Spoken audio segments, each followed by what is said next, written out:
Hello, hello, hello. I'm back here. I promise. I just forgot to hit the button. So here I am. Welcome to Inside Scoop. I'm Paula Rizzo. Yeah, I'm producing this thing all myself. And I did get enough sleep last night. I promise. I'm actually a really good sleeper. But we're going to dig into making sleep your superpower because the more sleep you have, the more efficient you are, the more productive you are.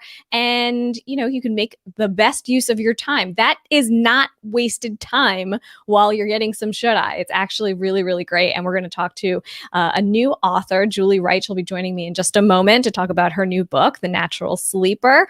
And, I'm always interested in ways to get better sleep, how to, optimize the hours that we're using in our day, even if some of those are with our eyes closed. So we'll be digging into that. And I do have a freebie for you. If you're into lists, I'm your girl. Go to paularizzo.com/lists. I do have a checklist there for you. It's a starter kit. That you can check out to be able to get more done and be more efficient and organized with your time. I'm also a LinkedIn Learning instructor, and this is actually super cool. A bunch of my courses are now on Delta flights and also on JetBlue. Someone just told me today that this course is on JetBlue, and that's where she saw me. But if you go to paularizzo.com/LinkedIn, you'll be able to take all of my classes on list making, note taking, how to have a better remote office, how to set boundaries. There's so many there. And it's been a pleasure to work with LinkedIn to create those. So absolutely, check those out. I'm psyched about that. And throughout the broadcast, at any point, if you have questions, leave them below. Share this with your friends or, whoever it is that you think needs some sleep, or the people who are complaining that they don't get enough sleep. A whole bunch of people are saying, hi, welcome.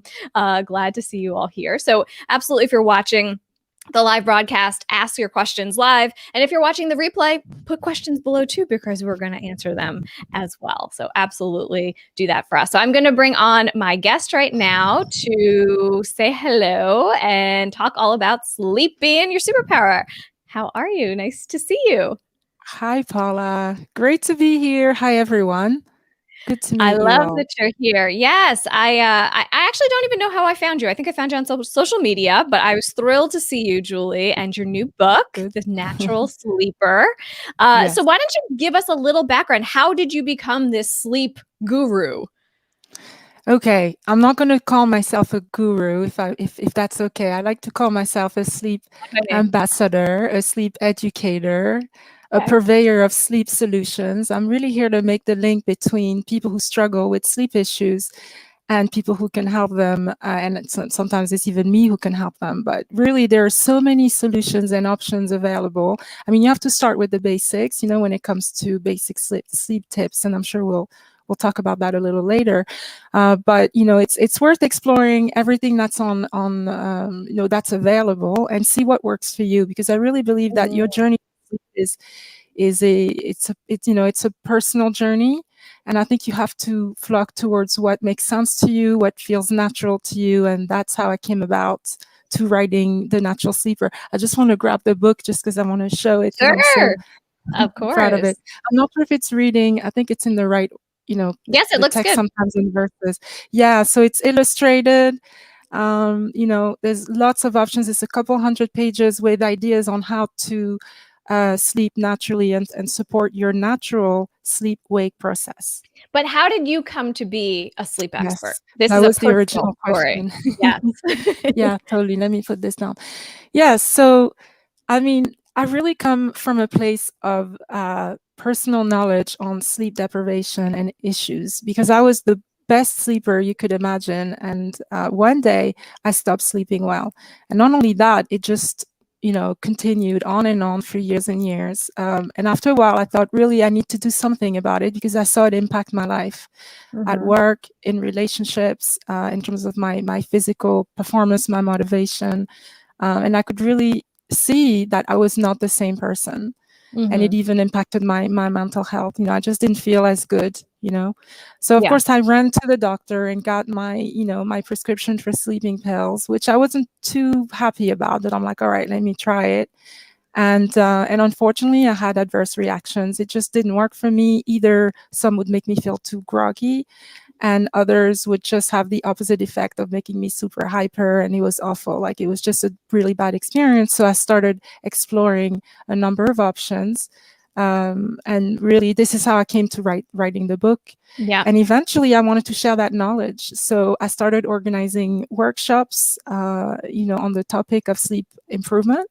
Mm-hmm. And then slowly businesses and corporations started noticing what I was doing and wanted to bring us in to educate employees about sleep and about Right. how to improve it, because they saw the impact that sleep deprivation had practically in the office, in the workplace, on Yes. their performance and productivity, which is what we're here to talk about today. Yeah, absolutely. And it is really important to note that a lot of times people don't realize what is happening when they're sleep deprived because they're so used to operating at that level, right? That you go through your day sort of not half asleep. I mean, you're still doing things, but you don't realize you're not tapped into to yourself enough to notice the difference between the days you have a real quality sleep and the days that you don't. What are you able to do? What are you not able to do? So I invite the people who are watching this right now to just watch yourself, to really notice and see what is the difference. What can I feel?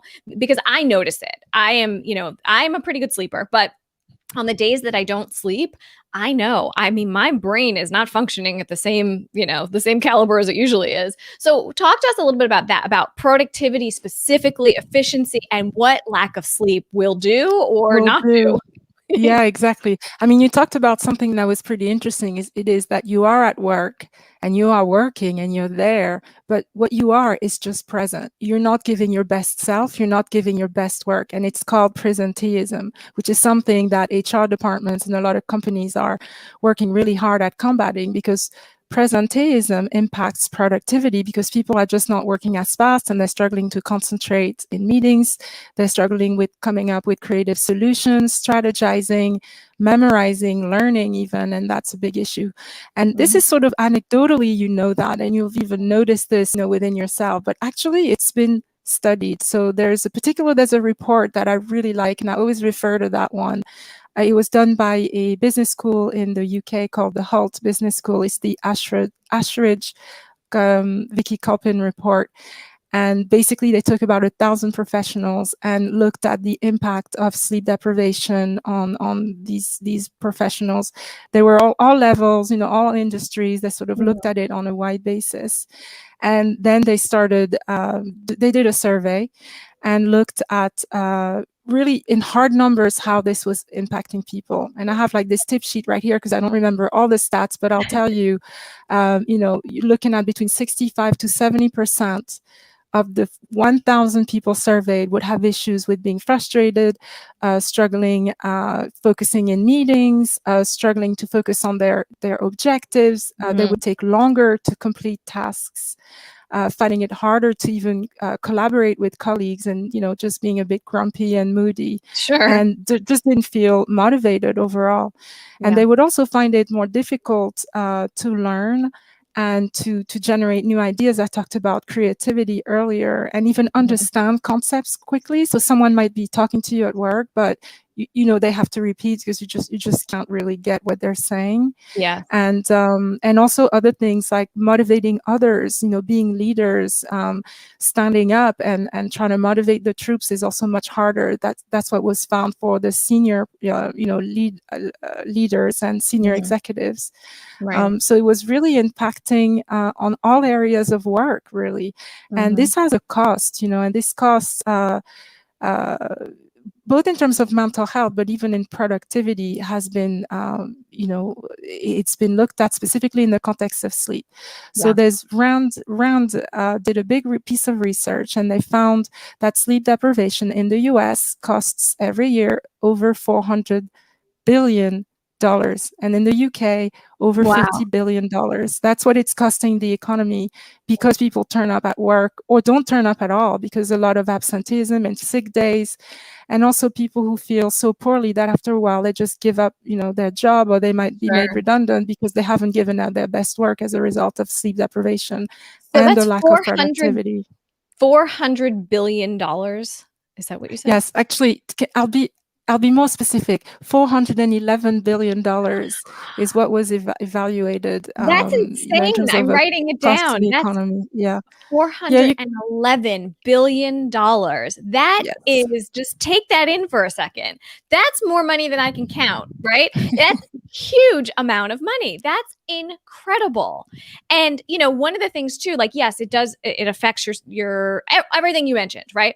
But Mm-hmm. it's interesting because, since I started working for myself I was a TV producer for many years. Now I work for myself as a media trainer and an author and a speaker. And the first change I did was sleeping later when I started working for myself. I said, you know what? I used to get up at 6 or 6:30 so that I could do my yoga and I could meditate and I could do all these things before I'd have to leave to go to work. As soon as I started working for myself, I said, "Nope, I'm working, and I'm getting rid of the alarm clock, and I'm gonna sleep Mm-hmm. until I wake up. Let's see what happens." So I end up waking up around 7:30, 8 o'clock every day, which people think is so indulgent. It's the best because I feel so much better. Now I realize not everyone can do that. So, what are some ways that people can get more sleep to be able to not rely on some of the pills that people turn to right away? What are some of those ways that we can get a little bit more quality sleep? Before we talk about the tips for better sleep, you really touched on something that is so important that I Mm, feel companies and leaders of businesses should really look into, which is it's to do with the time that is the best for you to be asleep and awake. It's called the chronotype. What you yes. realize, not even knowing, is that by waking up a little bit later, you actually would be more productive and you would do more of the things and you would wake up naturally without an alarm, which is what we all Yeah. should do. Back in the ancestral times, cave people didn't have alarm clocks to wake up. They would wake up with light. And we, as human beings, we are diurnal, which means that we're supposed to be active by day and asleep by night for most of us. Hmm. But there's a spectrum in terms of people being early morning people. And, so the larks, the early bird, Yes. as what we call them.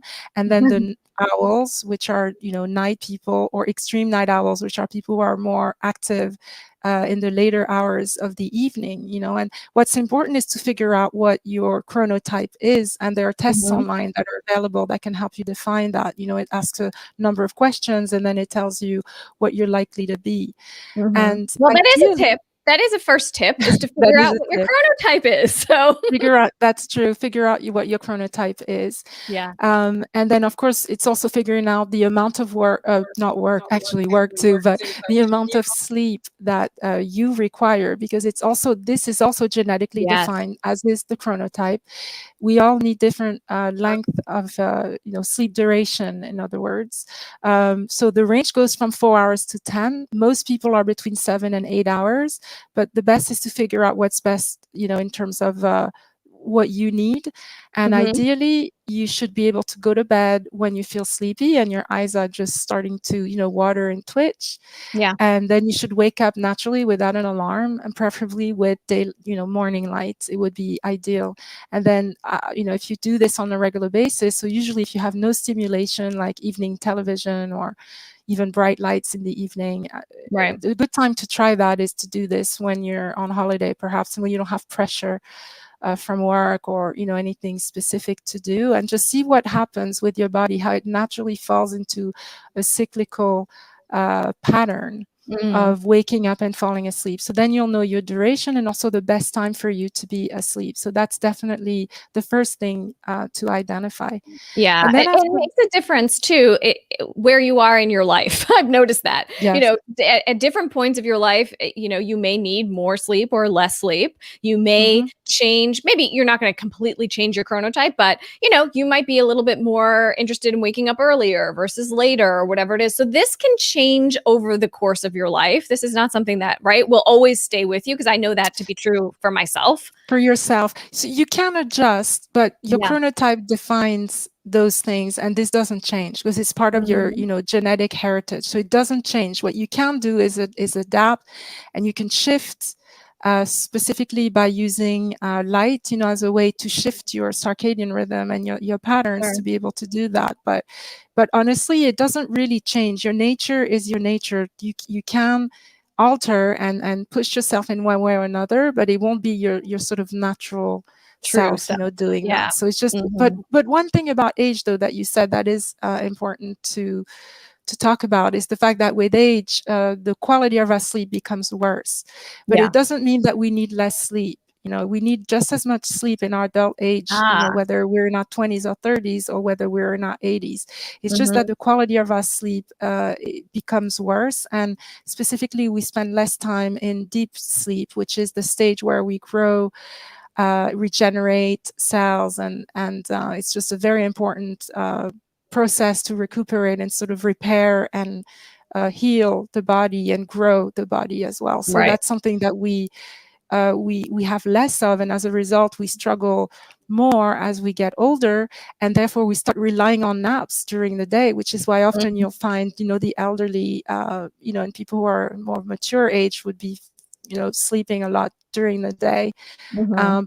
But it's not because they need to sleep more or less. It's the same, but the quality of their sleep changes with age.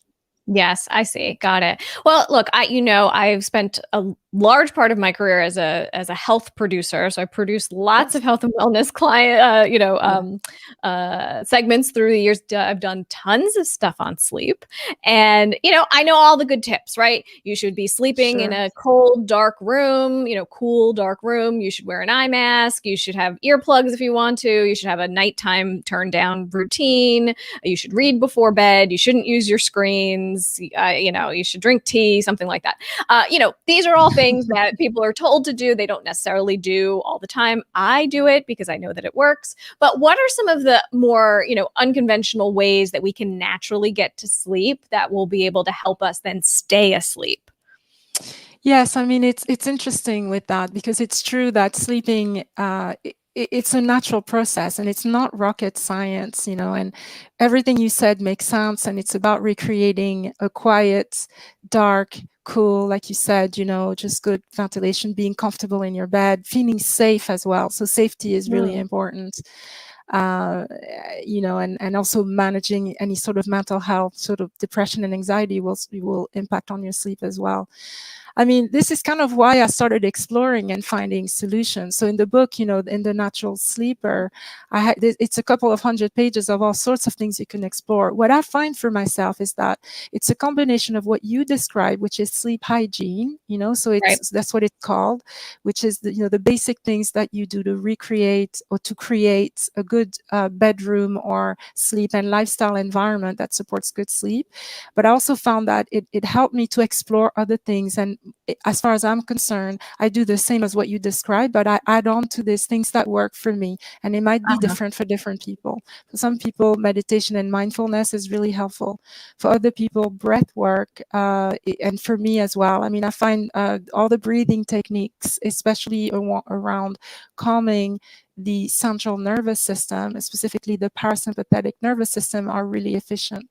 There's a Mhm. particular technique called the 4-7-8, which consists Yes. in breathing in 4, hold for 7, breathe out for 7. I actually teach that, in our workshops and webinars, and get people to do it, and they feel the instant effect of it, because all of a sudden your nervous system switches from active to relaxed. And if you do this while you're in bed, you eventually can fall asleep. So breath work is becoming much more popular now, Yes. for sure. And let's go through that one Yeah. time slowly, because you said it real Okay. fast, and I know it because I also teach it too for people who are trying to Okay. feel more comfortable being on camera, or right before they're going to go into a situation where they're feeling kind of nervous about it.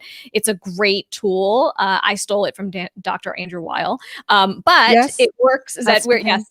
Yes. So he definitely is a good one at this. But walk us through exactly what you mean. So it's 4-7-8, right? Is that what you said?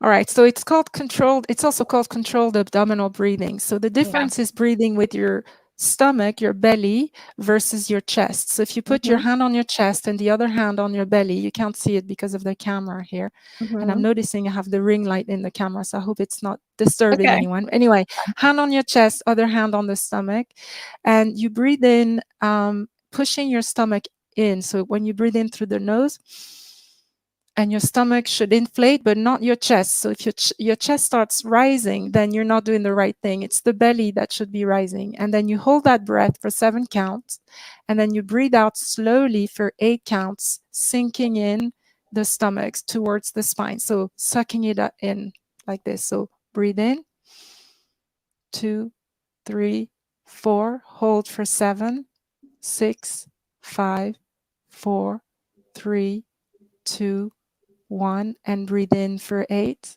7, 6, 5, 4, 3, 2, 1.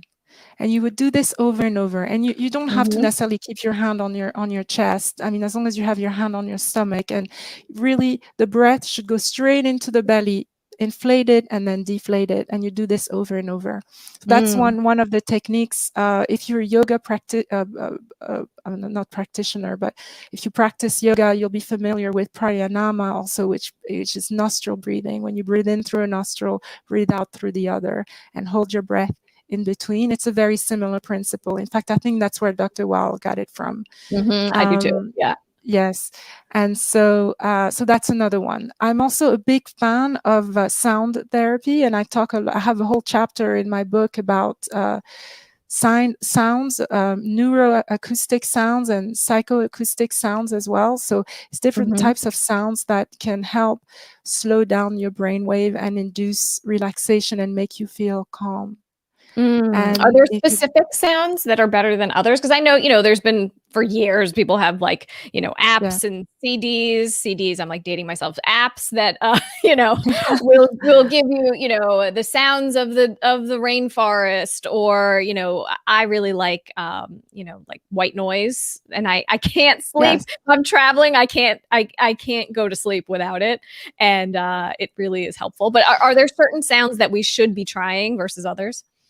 I think it's a very personal decision. When in the webinars that I give, I expose people to a variety of sounds and ask them to decide what works for them. So white noise is a great noise to mask sound. So if there's a lot of surrounding noise, or someone having a party next door, or say a lot of traffic, or just sudden noises that are a bit startling, white noise will be really great at covering this up. Yeah. Other noises like pink noise, which is a variation of white noise. It has just a different, technically speaking, it's different, but it would be a little bit deeper, and it's usually, for example, ocean waves crashing on the sand, or wind through leaves versus just the rain falling. That would be more like white noise. So nature sounds there's a lot of white noise and pink noises within nature, which is why it works so well. And then you've also got brown noise, so cabin sounds. Like, who here doesn't fall asleep on a plane? And if you wonder why, of course, you got nothing else to do, but there is something about that cabin sound, which is sort of very deep sound, which is also sleep inducing. And this is part of all of this, is because either it masks the surrounding noises, or it's got a calming effect. And at times also the brain synchronizes with certain sounds that it hears. It's called brain entrainment, and slow down. And the slower your brain waves, the deeper state and relaxed state you are, and eventually you fall asleep.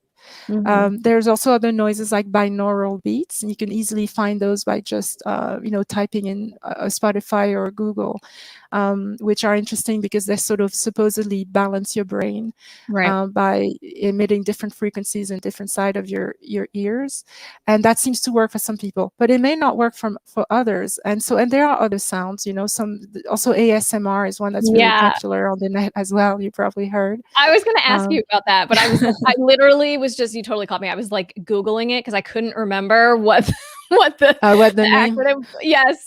And so just, could you explain that for people who haven't heard about it? Yes. I mean, how can I explain that? They're basically, it's become sort of a phenomenon, and it's the idea that certain sounds create such a soothing, almost orgasmic effect to the brain. It's not like a sexual thing, although I think it can be for some people, but it's for example, someone whispering. So if someone speaks very slowly or very quietly, like this, or crunching certain maybe soap, or maybe brushing hair, or brushing a piece of fabric. So it makes a certain type of sound that is very soothing for some people, soothing enough that eventually they will fall asleep. And Yeah. so there is science behind all of it. Mostly they're just very pleasing, calming sounds for most people, and that's become very popular as well. So my point is, just pick what works for you. I'm also a big fan of other, natural therapies like Chinese medicine, Ayurveda, Mhm. aromatherapy, herbal remedies as well. Like, it's a whole list, and even certain types of exercise I feel are more, supportive of getting a good night's sleep as well. So this is why I did the book, so I could just fit it all in there. It's everything I Yeah. know that I've tried, that is worth exploring. I also think technology has a role to play. As long as you don't become addicted to it, and dependent on technology, I think that, technology can help, and Yeah. it just figure out again what works for you. It could be an app, it could be a mattress that can, adjust to your body temperature. If you start feeling too hot, in your bed, it might work for you. A Mhm. lot of people are using trackable, sort of wearable, Yes. tracking devices, and those are not 100% accurate, but at Mhm. least it's not taking a sleeping pill. If it gives you information without you obsessing over that information, I say sure, do it, but Right. just don't become competitive about it, or upset, if you're not getting the stats that you'd like to see on there. Right. It's The a good indicator. the gaming is good until it's bad, right? Because then it's like it's gonna keep you awake. You're gonna be Yeah, nervous about the fact that you didn't get enough points for sleeping last night. Like that's the opposite of what we want to happen here. exactly. One of the things that you said that sparked my interest was about certain types of exercise that promote sleep more than others. And the reason I ask, it's kind of selfishly, my husband is a terrible sleeper. I am like I get my sleep. I wake up in the morning. I'm like, I feel great. And he's been up for like 2 hours, like didn't sleep. Um, are there certain exercises that are better to get you to sleep? Because like yesterday he went and he played golf and I figured, oh, he's gonna be knocked out. Nope.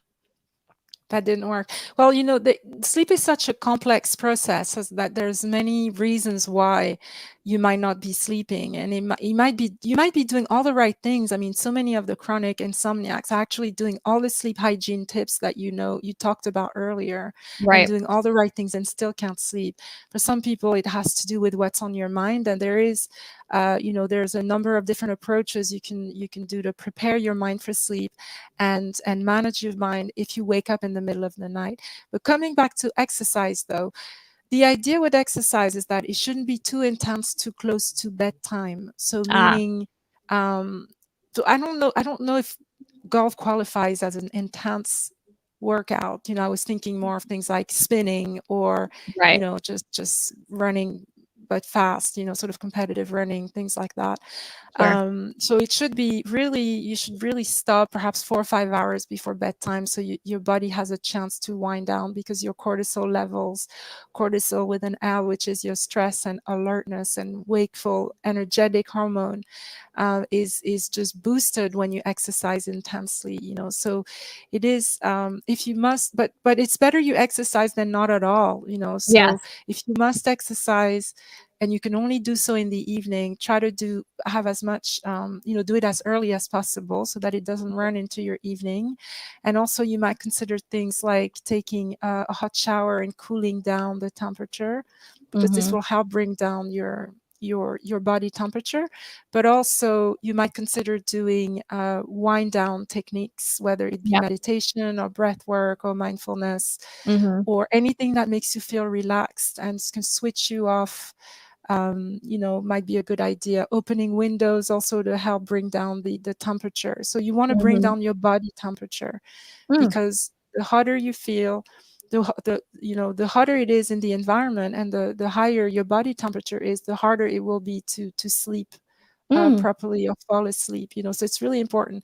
And you have to think about it. When it's Yeah. daylight, and the temperature rises because the sun is out, and when Yes. it's nighttime, the sun is gone and it feels colder. And as a Mm-hmm. result, that makes sense. That makes Yeah. sense that it should be cooler for us, because that is essentially a cue a cue of really almost like a biological cue. It's actually called a Zeitgeber, which is a German term to say it's a marker that Mhm. lets the brain and the body knows, okay, it's nighttime, it's Time to colder sleep. now, it is Yeah. time to sleep, right? Yeah. So you want to wind down and give the cues to your body that it is time to sleep. And Yeah. the exercises in the evening that I think would be more, if you struggle with sleep, if you don't struggle with sleep, keep doing what you're doing. But if you Right. struggle with sleep, I would say things like yoga or Pilates, maybe stretches, anything that involves maybe slow motion, or it's just more relaxing by nature. Yeah, yeah.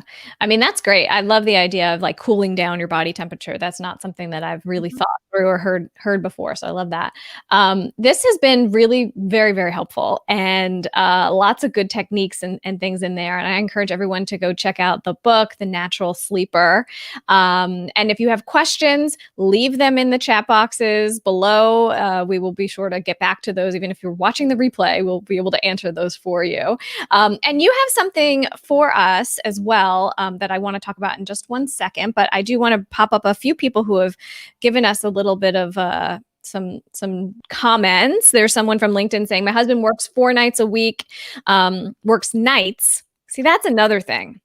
When your time clock is different than everyone else's, right? When you're used to working nights or you work overnight schedule, and he's always tired. He never gets solid sleep. That's tough Yeah. for shift workers, right? Yeah, shift workers, that's something that comes up a lot. In fact, yes. In fact, I'm going to start dedicating some sessions for shift workers. It's very difficult because you are working against your nature. If you remember Yeah. what I said earlier, being awake by day and asleep by night, that's what we wired and designed for, biologically. So we're working against our nature, except if we are an extreme night owl. So if our chronotype is being awake overnight, and that happens with some people. So ideally, shift workers should be extreme night owls because they would adapt a little bit more easily. Mm-hmm. Um, they You can shift your circadian rhythm by using bright lights and also dimming down and going into complete darkness at sort of opposite day and night, and that can help. There's also some napping strategies that can help. There's a natural dip in melatonin levels in the middle of Mm-hmm. the night, which makes it very difficult to stay awake. I think it's between the hours of 2 and 4 a.m.